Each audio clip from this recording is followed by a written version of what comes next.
Hi, ನಾನು Daniel ಡ್ಯಾನ್ಸಿ Christopher, ಲೇಖಕ, ಪತ್ರಕರ್ತ. ನೀವು ನೋಡ್ತಾ ಇದ್ದೀರಾ ದ ಡ್ಯಾನಿಯಲ್.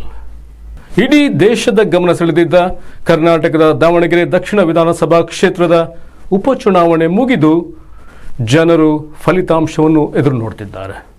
ಹೌದು, ಜನರು ಫಲಿತಾಂಶವನ್ನು ಎದುರು ನೋಡ್ತಿದ್ದಾರೆ. ರಾಜಕಾರಣಿಗಳಾಗಲಿ ರಾಜಕೀಯ ನಾಯಕರಾಗಲಿ ಅಲ್ಲ. ಈಗಾಗಲೇ ಕಾಂಗ್ರೆಸ್ ಚುನಾವಣೆಯಲ್ಲಿ ಸೋತಂತೆ ವರ್ತಿಸುತ್ತಿದೆ. ಹಲವು ಮುಸ್ಲಿಂ ನಾಯಕರ ತಲೆದಂಡ ಪಡೆದಿದೆ. ಕರ್ನಾಟಕದ ದಾವಣಗೆರೆ ದಕ್ಷಿಣ ವಿಧಾನಸಭಾ ಕ್ಷೇತ್ರದ ಉಪಚುನಾವಣೆ ಇತಿಹಾಸ ನಿರ್ಮಿಸಲಿದೆಯೇ? ಕ್ಷೇತ್ರದ ಉಪಚುನಾವಣೆಯ ಫಲಿತಾಂಶ ಕರ್ನಾಟಕದ ಕಾಂಗ್ರೆಸ್ ಪಾಲಿಗೆ ಮರಣ ಶಾಸನವಾಗಲಿದೆಯೇ?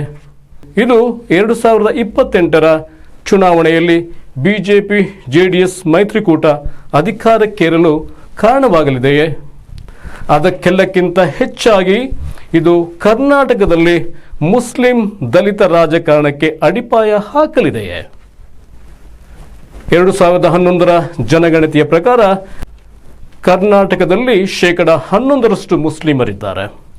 ಅವರ ಜನಸಂಖ್ಯೆಗೆ ಅನುಗುಣವಾಗಿ ವಿಧಾನಸಭೆಯಲ್ಲಿ 25 ಮಂದಿ ಮುಸ್ಲಿಂ ಶಾಸಕರಿರಬೇಕು. ಆದರೆ ಇರುವುದು ಕೇವಲ 9 ಮಂದಿ ಮಾತ್ರ. 2018ರ ಚುನಾವಣೆಯಲ್ಲಿ ಕೇವಲ 7 ಮಂದಿ ಮಾತ್ರ ಗೆದ್ದಿದ್ದರು.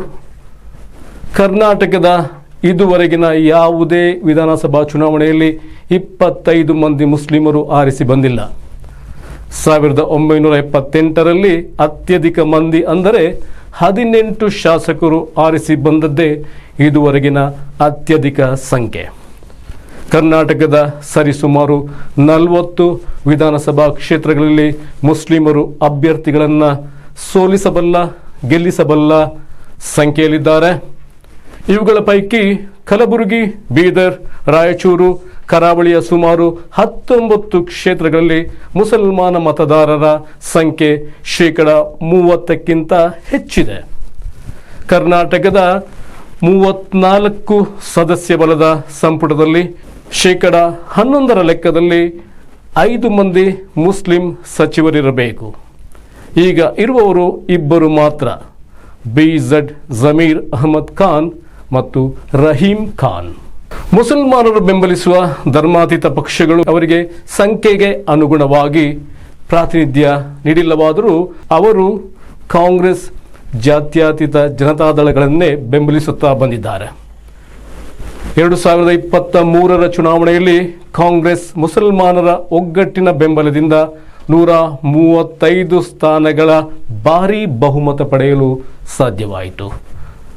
ಆದರೆ ಈ ರೀತಿಯ ಬೆಂಬಲ ನೀಡುತ್ತಿರುವುದು ಮುಸಲ್ಮಾನರಿಗೆ ಮುಳುವಾಗುತ್ತಿದೆಯೇ? ಮುಸ್ಲಿಮರಿಗೆ ಧರ್ಮಾತೀತ ಪಕ್ಷಗಳನ್ನು ಬೆಂಬಲಿಸುವುದನ್ನು ಬಿಟ್ಟು ಬೇರೆ ದಾರಿಯಿಲ್ಲವೆಂದು ಪಕ್ಷಗಳು ಭಾವಿಸಿವೆಯೇ? ಇದೀಗ ದಾವಣಗೆರೆ ದಕ್ಷಿಣ ವಿಧಾನಸಭಾ ಕ್ಷೇತ್ರದ ಉಪಚುನಾವಣೆ ಮುಗಿದ ಮೇಲೆ ಫಲಿತಾಂಶಕ್ಕೆ ಮುನ್ನವೇ ಸೋಲೊಪ್ಪಿಕೊಂಡಂತೆ ಕಾಂಗ್ರೆಸ್ ಪಕ್ಷದ ನಾಯಕರು ಆಡುತ್ತಿದ್ದಾರೆ.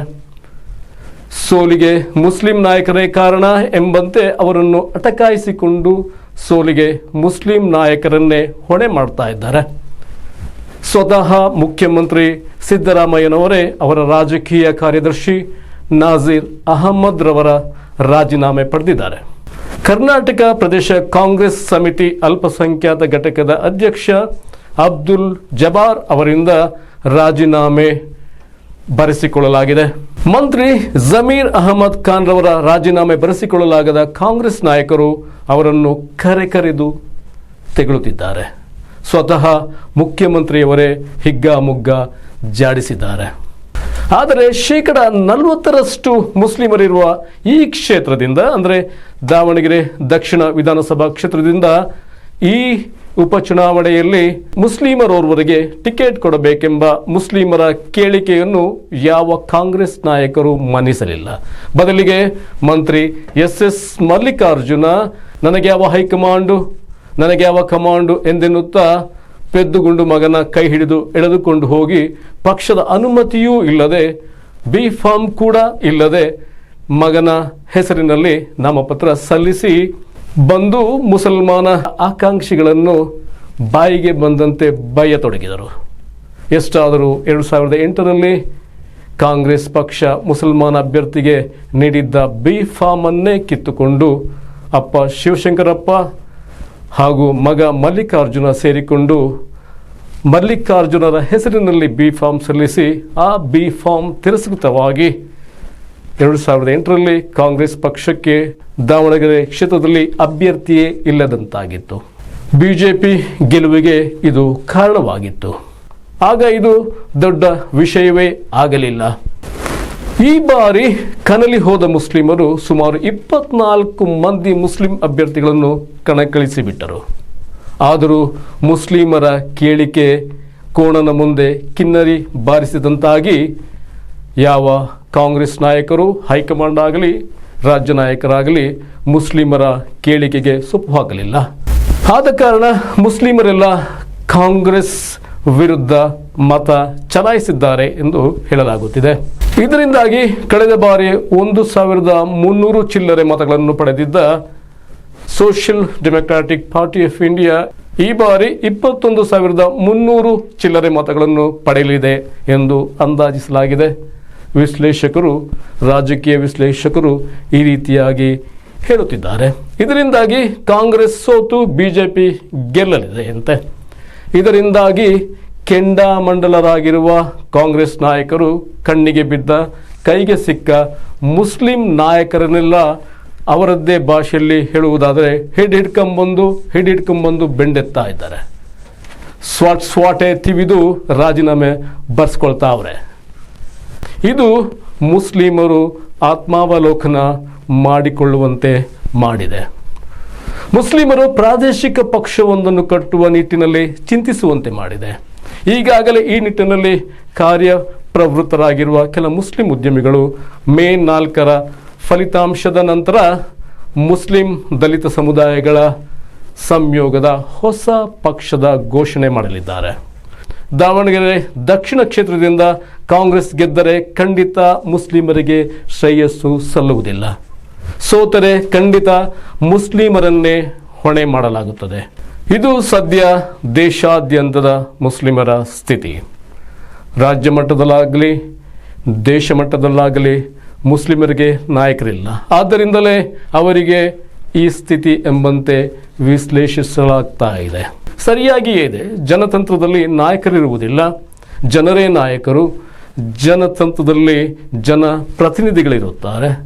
ಭಾರತೀಯ ಪರಿಸ್ಥಿತಿಯಲ್ಲಿ ಜನಪ್ರತಿನಿಧಿಗಳು ಜನನಾಯಕರಾಗಿ ಮಿಂಚಾಡುತ್ತಾ 7 ತಲೆಮಾರಿಗಳಿಗಾಗುವಷ್ಟು ಆಸ್ತಿ ಮಾಡಿಕೊಳ್ಳುತ್ತಾ ರಾಜಕೀಯವನ್ನು ವ್ಯವಹಾರವಾಗಿ ಪರಿವರ್ತಿಸಿ ಕೊಪ್ಪರಿಗೆ ಗಟ್ಟಲೆ ಹಣ ಮಾಡಿಕೊಳ್ಳುತ್ತಾ ಇರುವಾಗ ಮುಸ್ಲಿಮರು ಅವರಿಗೆ ಪ್ರಾತಿನಿಧಿತ್ವ ಬೇಕೆಂದು ಕೇಳಿದರೆ ಎಲ್ಲರೂ ಪಕ್ಷ ಭೇದ ಮರೆತು ಅವರ ವಿರುದ್ಧ ಒಟ್ಟಾಗಿ ಹಣಿದು ಮೂಲೆಯಲ್ಲಿ ಕೂರಿಸಿಬಿಡುತ್ತಾರೆ. ಮುಸ್ಲಿಮರು ಅಖಿಲ ಭಾರತ ಅಸ್ತಿತ್ವ ಇರುವ ಕೆಲವೇ ಸಮುದಾಯಗಳ ಪೈಕಿ ಒಂದು ಸಮುದಾಯ. ಆದರೆ ಒಂದೇ ಒಂದು ಅಖಿಲ ಭಾರತ ಮುಸ್ಲಿಂ ನಾಯಕ ಅಥವಾ ಮುಸ್ಲಿಂ ಪಕ್ಷ ದೇಶದಲ್ಲಿಲ್ಲ. ಈಗಾಗಲೇ ತೆಲಂಗಾಣ, ಆಂಧ್ರದಲ್ಲಿ, ಕೇರಳದಲ್ಲಿ, ಪಶ್ಚಿಮ ಬಂಗಾಳದಲ್ಲಿ, ಉತ್ತರ ಪ್ರದೇಶದಲ್ಲಿ, ಅಸ್ಸಾಂನಲ್ಲಿ ಪ್ರಾದೇಶಿಕ ಮುಸ್ಲಿಂ ಪಕ್ಷಗಳಿವೆ. ದೇಶದ ಅತ್ಯಂತ ದೊಡ್ಡ ಎಲೆಕ್ಟರೇಟ್ ಅಂದರೆ ಮತಗುಂಪು ಆಗಿರುವ ಮುಸ್ಲಿಮರಿಗೆ ಇಂದು ಬೇಕಾಗಿರುವುದು ಅಖಿಲ ಭಾರತ ಪಕ್ಷ. ಕರ್ನಾಟಕದ ಪ್ರಾದೇಶಿಕ ನಾಯಕರು ಅಖಿಲ ಭಾರತ ಮಟ್ಟದಲ್ಲಿ ಹೆಸರು ಮಾಡಿದ್ದಾರೆ. ದೇಶದ ಪ್ರಧಾನಿಯೂ ಆಗಿದ್ದಾರೆ.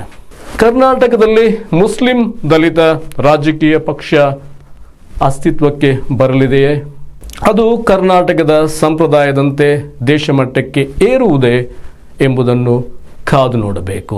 ಇದು ಈ ಸೂರ್ಯನ ಕೆಳಗಿರುವ ಉಳಿದ ವಿಶ್ವದಲ್ಲಿರುವ ಹಾಗೂ ಅದರಾಚೆಗೂ ಇರುವ ಎಲ್ಲ ವಿಷಯಗಳ ಸತ್ಯತೆಯನ್ನು ತೆರೆದಿಡುವ ಚಾನಲ್. ಈ ಚಾನಲ್ಗೆ ಸಬ್ಸ್ಕ್ರೈಬ್ ಮಾಡಿ ಹಾಗೂ ನೋಟಿಫಿಕೇಷನ್ಗಾಗಿ ಬೆಲ್ ಐಕಾನ್ ಅನ್ನು ಕೂಡ ಒತ್ತಿ. ನಮಸ್ಕಾರ.